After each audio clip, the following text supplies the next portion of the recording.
What's up guys, it is Chris back with another watch video. Today we are talking about Homage watches. I did a video about 2 weeks ago where I spoke about 5 types of watches that I think you should try and avoid. I put a disclaimer in that video saying basically, this is just my opinion. If you like a watch, that is a watch that you should buy. It is completely up to you. You should not listen to anybody else, not myself or anybody else. And really, it's your money, it's your time, it's your wrist. Buy what you like, wear what you like. However, I did make a comment in that video about Homage watches, and I gave a couple of reasons why I think Homage watches are good and a couple of reasons why I think that they are bad. And really specifically 2 different types of Homage watches is really what it came down to. So I decided to make another video to really dive deeper into this subject and to talk to you guys about it. So first, let's talk about what a Homage watch is. A Homage watch is essentially a tribute to another design, another iconic design from another iconic brand. A lot of times in the watch industry, we have homages of Rolex, which is extremely popular, Panerai, and Omega. There are others obviously, but those are the 3 major brands that get a lot of homages made after them. So essentially what a homage is a watch that borrows from other watches, and those watches are obviously popular watches and have really iconic designs, so that makes sense. Now, when I said that there are 2 different types of homages, there are 2 in my mind. And the first one is the one that I think you should avoid. The first one I would say is the exact copy. Essentially a replica of the watch that is in question, and then they just take their name, their brand name, and slap it on the dial, on the bracelet, put it on the back, and rename the watch from, let's say, Rolex Submariner to something else, and then they charge X amount of money for this watch, where they have not done any sort of creativity, put any sort of creativity into this watch. No thought has gone into it. It is just an exact replica. Now, some of the comments that I got on that other video was, hey, what if I can't afford the Rolex Submariner or the Rolex GMT or the Panerai Luminor and I want that design? That's fine, and there are Homage watches that work that way and you get that look. However, it is not a 100% photocopy of the original. So let's go through some of those. Some of those are, and I've owned some of these, a watch like Steinhart. Steinhart makes some pretty incredible watches. They're really well made. And a lot of them are almost facsimiles of the original, but they put a little bit of their own twist in it. They put really good movement and the finishing is good. Overall, you won't be disappointed with the watch in the long run. And then there's watches like NTH who take it even a step above.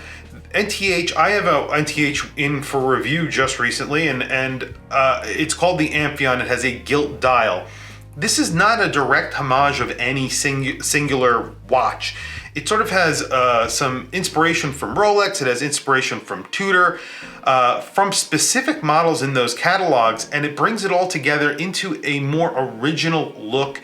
And then they put a lot of work in the details. The watches are made impeccably, they're beautifully finished, thin, beautiful watches, and then they also take the time to make a gilt dial on this specific one that takes a very long time to make. It's a layered gilt dial that actually uses a method that Rolex made and used in the past, in the 70s, and actually stopped doing. And they do it because they want to make it as close to a Rolex or similar to a Rolex as they can. And it's a very hard process and it costs a lot of money to do, but they do it for that look, and it's the only way you can get that look, and Rolex stopped doing it because it's expensive to do. Anyway, that brings us to a second comment that I got into with the comments from that other video. What if the watch no longer exists? And this is a perfect example of that. This process no longer exists. Rolex do not do it. So yes, I would definitely say buy that NTH. If you are a fan of that dial, and I have to tell you, that dial is very, very, very nice, then why not buy the NTH? It's inspired by Rolex, it's inspired by Tudor, but you're not gonna be able to go to a store and get that same dial like that from Rolex, so why not go to NTH and you could get that dial. It's a beautiful dial. Then there's a third little caveat to all of this. So definitely NTH and brands like Steinhart, they make really cool watches. Glycine, Combat Sub, these are all watches that are inspired by these watches, by the Rolex Submariner, by the Omega Speedmaster or Seamaster and watches like that. There is a third category that I think you should also consider. What about affordable, iconic watches? If you want an iconic watch like a Rolex Submariner or a GMT Master, why not look at the Seiko SKX? This is an extremely iconic watch. It's a really well-made watch. It's a workhorse watch. It could last a lifetime. Check out my videos that I've done where I'm trying to kill the SKX. You can't kill the watch. It's an amazing watch. It's really good looking. It has a Jubilee bracelet. It's kind of rickety a little bit, but just like a vintage Rolex. Really, it is just like a vintage Rolex. And it's a capable dive watch, ISO certified, 200 meters, screw down crown. You can get it with a Pepsi bezel. The 009 is a Pepsi bezel. There's a bunch of different iterations of it. It's a great watch. And it's, of course, inspired by Rolex. But by that matter, Rolex was inspired by Blancpain. So really, everything is inspired by something. Everybody's inspired by something out there. And it's just, it goes for everything. Even my YouTube channel, I didn't just get in front of the camera and just decide to make videos. I looked at other people's videos and I was inspired by those videos and I've made it my own. However, I am definitely picking and choosing little bits of other people's styles and I've incorporated it into my videos as well. It's just the way it is. I do a wristwatch check and this and that. I have hands-on reviews. That's just what people do, and that's what happens with art, with cars, with clothing, you name it. Inspiration is the key. Now, that's the point. And another watch that comes to mind, and really an awesome watch, and a watch that I also own, is the Bulova Lunar Pilot, an amazing watch that went to the moon. A huge history behind this watch.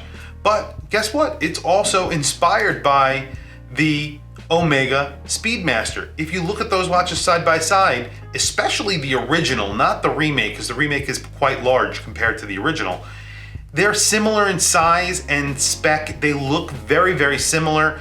And of course, why not? It is the winning watch. The Speedmaster went to the moon. They won that contract. Why wouldn't Bulova try and emulate that and try and imitate that? And they did. And is it a homage watch? Is it a homage? Kind of. Maybe it's not. It is, I would say, in my opinion. But it's an awesome watch. And I really definitely, I have it in my collection. I love that watch. Anyway, that's really what I'm trying to say when I'm talking about homage watches. There are a good type of homage, and then I think there's a bad type of homage. If it's a watch that's kind of cheaply made, you could buy it on Alibaba. These kinds of watches that are just slapped together, they throw something on the dial of some sort of logo that they've just pieced together a brand, that's completely different.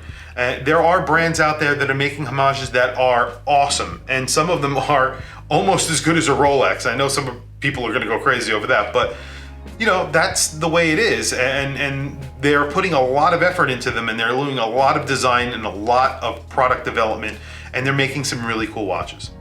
But anyway, I don't want to upset people, but that's how I feel. And again, the disclaimer, like I said in the beginning, this is how I feel. I really don't think that people should take anything I say or anybody else just with a grain of salt. You should really listen to opinions and then formulate your own, especially when it comes to watches, clothes, anything.